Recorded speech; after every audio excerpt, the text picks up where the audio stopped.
이제 토트넘에게 정말 중요한 일정이죠. 에버튼, 브라이튼, 본머스 이 세 경기가 연달아 이제 다가오게 되는데 이 경기들이 토트넘에게 중요한 이유는 일단 손흥민 선수가 아시안컵을 치르기 전에 마지막 경기들을 치르고 가는 것이기 때문에 사실 이 경기들을 승리로 만들어놔야 이제 1월달 일정을 잘 버텨낼 수가 있을 텐데, 그리고 이제 아무래도 최근에 5경기 동안 무승이었기 때문에 비교적 토트넘이 우세에 있다고 평가를 받는 일정에서 승점을 가져와야 되는 지금 상황이에요. 그런데 이 경기들에서 당연히 가장 중요한 선수는 손흥민 선수라고 할 수가 있겠고요. 두 번째로 중요한 선수가 아마도 이 공격 라인에서는 쿨루셉스키가 되지 않을까 싶어요. 이제 지난 경기도 마찬가지였지만 분명히 이 쿨루셉스키가 토트넘 안에서 할 수 있는 역할, 맡아줘야 되는 역할이 있거든요. 일단 쿨루셉스키의 가장 큰 장점이라고 하면 볼을 소유하는 능력이 존재합니다. 그러다 보니까 쿨루셉스키가 지난 경기도 마찬가지였지만 이번 에버튼전도 아마 에버튼이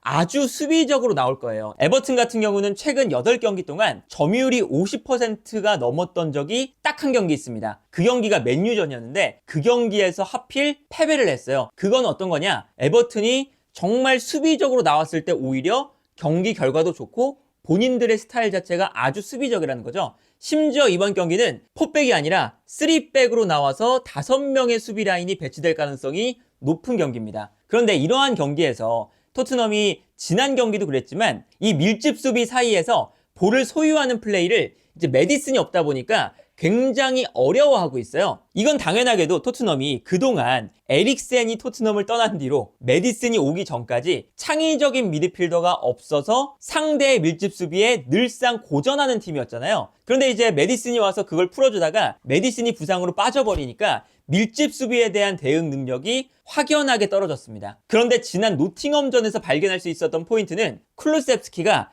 중앙 지역에 배치가 되면서부터 그 역할을 수행을 어느 정도 해주고 있어요. 애초에 쿨루셉스키가 투톱이라고 하지만 약간 세컨드 스트라이커 정도 혹은 공격형 미드필더이기 때문에 이게 메디슨이 하던 역할이잖아요. 메디슨의 위치에 쿨루셉스키가 뛴다고 보면 되는데 밀집 수비 사이에서 볼을 받았을 때 상대방의 압박이 강하게 들어오는데 이 강한 압박 속에서 쿨루셉스키가 등지는 플레이도 어느 정도 하는 선수고 기본적으로 힘이 좋은 선수라서 상대방의 압박을 버틸 때가 많아요.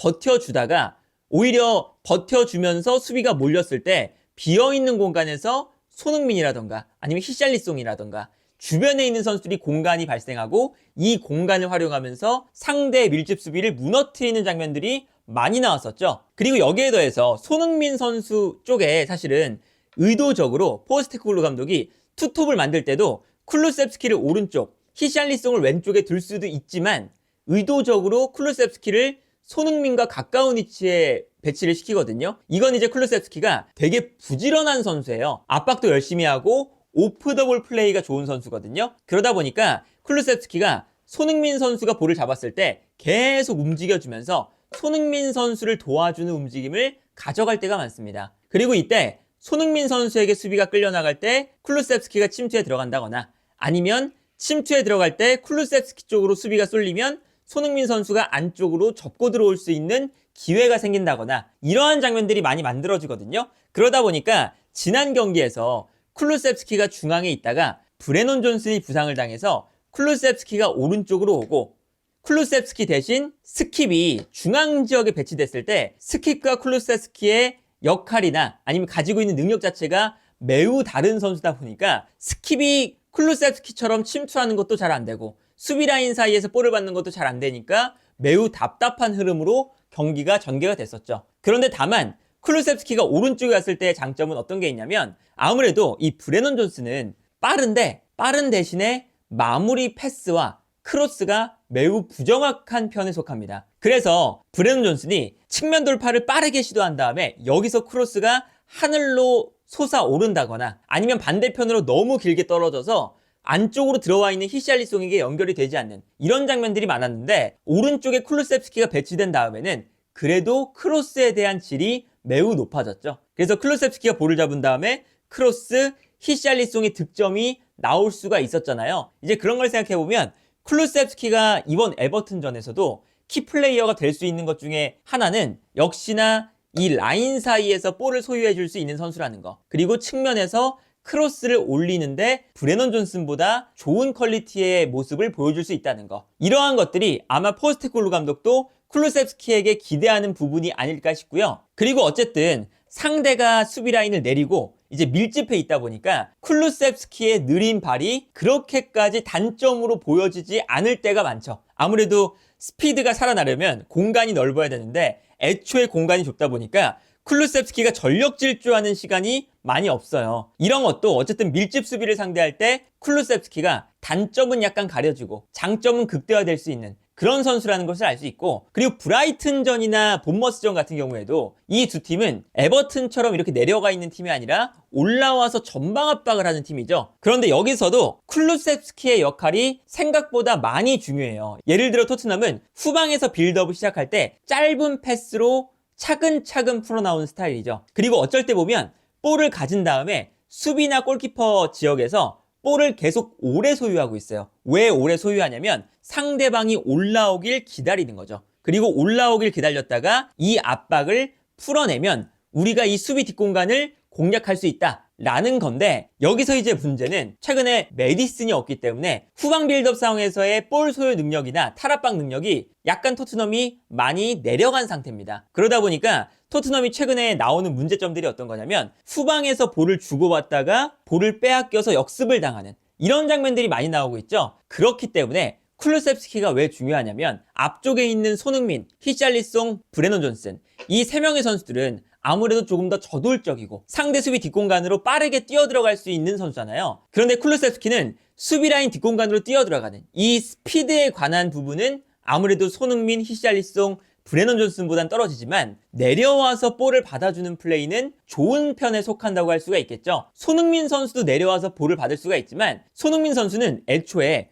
위쪽에서 뛸 때가 훨씬 더 위협적이죠. 상대가 라인을 올렸을 때 손흥민이 위에 있다는 것만으로도 상대가 위협을 느낄 수밖에 없어요. 그러니까 손흥민 선수가 후방에서 볼이 안 돈다고 해서 내려와서 볼을 받으면 상대팀 입장에서는 더욱더 수비하기가 편해집니다. 앞쪽에서 손흥민을 압박할 수 있는 기회를 얻게 되니까요. 그래서 손흥민 선수가 내려오는 것보다는 쿨루셉스키가 내려와서 볼을 받아주는 것이 훨씬 더 적합한데, 여기서 쿨루셉스키의 장점이 나오죠. 쿨루셉스키가 콘테 감독 시절에 중용을 받았던 이유 중에 하나가 버티는 능력이 있기 때문이었어요. 그러니까 내려와서 쿨루셉스키가 볼을 받았을 때 상대 수비가 끌려 나오잖아요. 그리고 압박을 강하게 걸거든요. 근데 여기서 쿨루셉스키는 본인의 피지컬을 활용해서 버텨주는 플레이가 가능합니다. 버텨준다는 건 후방에서 전방으로 볼이 넘어갈 때 볼 소유권을 잃지 않는다는 거고, 볼 소유권을 잃지 않는 순간 상대 수비 라인이 올라와 있기 때문에 이 뒷공간으로 뛰어들어가는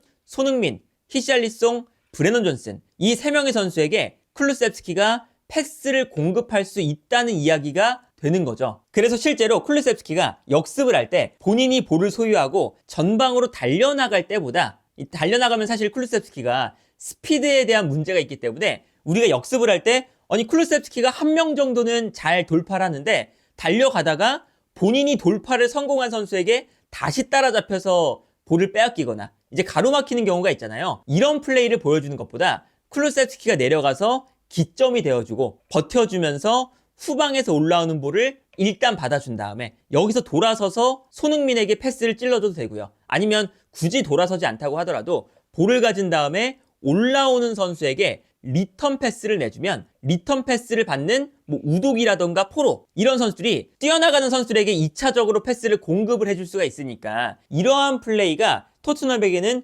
무엇보다 필요하거든요. 특히나 히샬리송이 최전방 공격수이긴 하지만 버티는 힘이 생각보다는 그렇게 좋지가 않아요. 히샬리송이 분명히 체격 조건은 좋은데 내려와서 볼을 받을 때 상대 수비의 압박에 막혀서 볼을 빼앗기거나 아니면 볼 터치가 너무 길어서 상대 선수에게 볼을 헌납하거나 이런 장면들이 많이 나오거든요. 물론 이제 쿨루셉스키가 스피드에 대한 문제도 약간의 약점으로 지적이 되고, 그리고 왼발에 좀 의존하는 경향이 심하기 때문에 왼발을 어떻게든 쓰려는 모습이 나와서 약간 답답할 때도 있고, 그렇지만 냉정하게 말해서 쿨루셉스키가 그런 단점까지 모두 극복하는 완성형의 선수였다면 사실 유벤투스에서 방출도 안 당했겠죠. 그렇기 때문에 토트넘에서는 쿨루셉스키가 아쉬운 점은 있지만 이 선수만이 가지고 있는 장점들을 잘 살려서 토트넘에서의 퍼포먼스를 최대한으로 끌어올리는 게 중요하거든요. 그런데 최근 포스테코글루 감독이 쿨루셉스키의 이런 볼 소유 능력과 기점이 되어줄 수 있는 능력, 그리고 어쨌든 상대 수비에게 둘러싸였을 때 어떻게든 볼을 끌고 나올 수 있는 능력, 그러한 능력들을 잘 살려서 오히려 쿨루셉스키에게 수비가 쏠릴 때 주변 선수들에게 도움이 되는 이러한 역할로 사용을 하고 있어요. 그러다 보니까 올해 남아있는 에버튼, 브라이튼, 본머스 이 3경기 동안 메디슨도 없고, 그리고 이제 손흥민 선수가 아시안컵 가기 전에 마지막으로 치르는 이 경기들에서 쿨루셉스키의 활약을 한번 기대해보는 것도 좋지 않을까 싶네요.